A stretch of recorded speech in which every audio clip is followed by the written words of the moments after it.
8वां अध्याय रक्त बीज वध। ऋषि कहते हैं, चंड और मुंड नामक दैत्यों के साथ साथ बहुत सी सेना का संहार हो जाने पर दैत्यों का प्रतापी राजा शुंभ अत्यंत क्रोधित हुआ और उसने दैत्यों की संपूर्ण सेना युद्ध के लिए कूच करने की आज्ञा दी। वह बोला, आज उदयुद्ध नामक 86 दैत्य सेनापति अपनी सारी सेना के साथ युद्ध के लिए प्रस्थान करे। कंबु नामक 84 सेनापति भी अपनी सेना के साथ युद्ध क्षेत्र में जाएं और मेरी आज्ञा से 50 करोड़ वीर्य कुल के तथा धौम्र कुल के 100 असुर सेनापति अपनी अपनी सेना के साथ कूच करें। कालक, दौहद्र, मौर्य और काल के असुर भी मेरी आज्ञा से तुरंत प्रस्थान करें। भयंकर शासन करने वाला दैत्यराज शुंभ इस प्रकार आज्ञा दे स्वयं भी सहस्त्रों सेनाओं के साथ युद्ध के लिए चला। दैत्यों की इस भयंकर सेना को आती देख चंडिका ने अपने धनुष की टंकोर से पृथ्वी और आकाश के मध्य भाग को गुंजा दिया। हे राजन, उस समय देवी के सिंह ने भी बड़ी भारी गर्जना की। फिर अंबिका ने घंटा बजाकर उस गर्जना को और भी बढ़ा दिया। धनुष की टंकोर, सिंह की गर्जना एवं घंटे की ध्वनि से संपूर्ण दिशाएं गूंज उठी। उस भयंकर शब्द से काली ने अपने विकराल मुख को भी फैलाया, जिससे वे विजयनी हुई। उस शब्द को सुनकर दैत्य सेनाओं ने चारों ओर से आकर चंडिका देवी, सिंह तथा काली देवी को क्रोधापूर्वक घेर लिया। हे राजन, उसी समय असुरों के विनाश तथा देवताओं के उत्थान के लिए ब्रह्मा, शिव, कार्तिकेय, विष्णु तथा इंद्र आदि देवों की शक्तियां जो अत्यंत पराक्रम और बल से संपन्न थीं, उनके शरीरों से निकलकर उन्हीं के रूप में चंडिका देवी के पास गई। जिस देवता का जो रूप जैसे भूषण तथा वाहन है, उन्हीं उन्हीं वस्तुओं से संपन्न होकर वह देव शक्तियां असुरों से युद्ध के लिए आई। सबसे पहले ब्राह्मणी, जो हंस युक्त विमान पर बैठी है, अक्षसूत्र तथा कमंडलू से सुशोभित थी, उपस्थित हुई। महेश्वरी की शक्ति माहेश्वरी वृषभ पर विराजमान, हाथों में सुंदर त्रिशूल व महासर्पों के कंकण पहने, मस्तक पर चंद्ररेखा से विभूषित हो वहां आ पहुंची। कार्तिकेय जी की शक्ति गुहा रूपिणी कुमारी अंबिका उन्हीं का रूप धारण किए सुंदर मोर पर आरूढ़, हाथ में शक्ति लिए दैत्यों से युद्ध करने के लिए आई। इसी प्रकार विष्णु की शक्ति वैष्णवी गरुड़ पर सवार होकर शंकर, चक्र, गदा, शारंग, धनुष आदि तथा खड़ग हाथ में लिए वहां आई। यज्ञ वराह का विवित्र रूप धारण कर वाले विष्णु की वराह शक्ति वैसा ही रूप धारण कर वहां आई। नरसिंह के समान शरीर धारण किए, गर्दन के बालों को फटकारने से आकाश के तारों को बिखेरती हुई नारसिंगी शक्ति वहां आ पहुंची। इसी प्रकार इंद्र की शक्ति 1000 नेत्र वाली व्रज हाथ में लिए गजराज ऐरावत पर बैठकर आई। तदंतर उन देव शक्तियों से घिरे हुए महादेवी जी ने चंडिका से कहा, मेरी प्रसन्नता के लिए तुम शीघ्र ही उन असुरों का संहार करो। तब देवी के शरीर से भयंकर उग्र रूप धारण किए हुए चंडिका शक्ति प्रकट हुई, जो सैकड़ों गिद्धड़ियों की भांति आवाज करने वाली थी। उस अपराजिता देवी ने धूमिल जटा वाले महादेव जी से कहा, भगवान, आप शुंभ निशुंभ के पास दूत बनकर जाइए और अति घमंडी शुंभ निशुंभ तथा अन्य असुर जो युद्ध करने के लिए वहां उपस्थित हों, उनसे कहना कि हे असुर, यदि तुम जीवित रहना चाहते हो तो पाताल लोक को लौट जाओ। इंद्र को तीनों लोक का राज्य मिल जाए। इंद्र को तीनों लोक का राज्य मिल जाए और देवता यज्ञ भाग का उपभोग करें।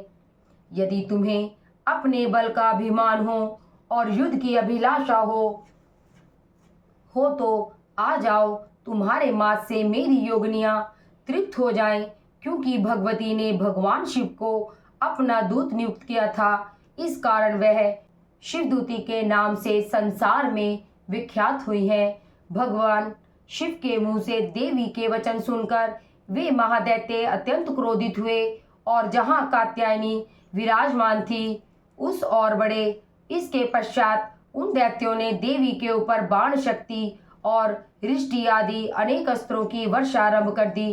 तब देवी ने भी खेल खेल में ही धनुष की टंकार की और उससे छोड़े गए बाणों द्वारा दैत्यों के चलाए हुए बाण शक्ति और फरसा को काट डाला। फिर काली देवी उनके आगे आकर अपने शूल के प्रहारों से शत्रुओं को फाड़ती तथा खटवांग से कचुम्बर निकालती हुई युद्ध क्षेत्र में विचरने लगी। ब्राह्मणी जिस और जाति अपने कमंडलू का जल छिड़क कर शत्रुओं के तेज और पराक्रम नष्ट कर देती थी, महेश्वरी ने त्रिशूल से, वैष्णवी ने चक्र से तथा अत्यंत क्रोधित हुई कुमार कार्तिकेय की शक्ति कुमारी ने दैत्यों का संहार आरंभ किया।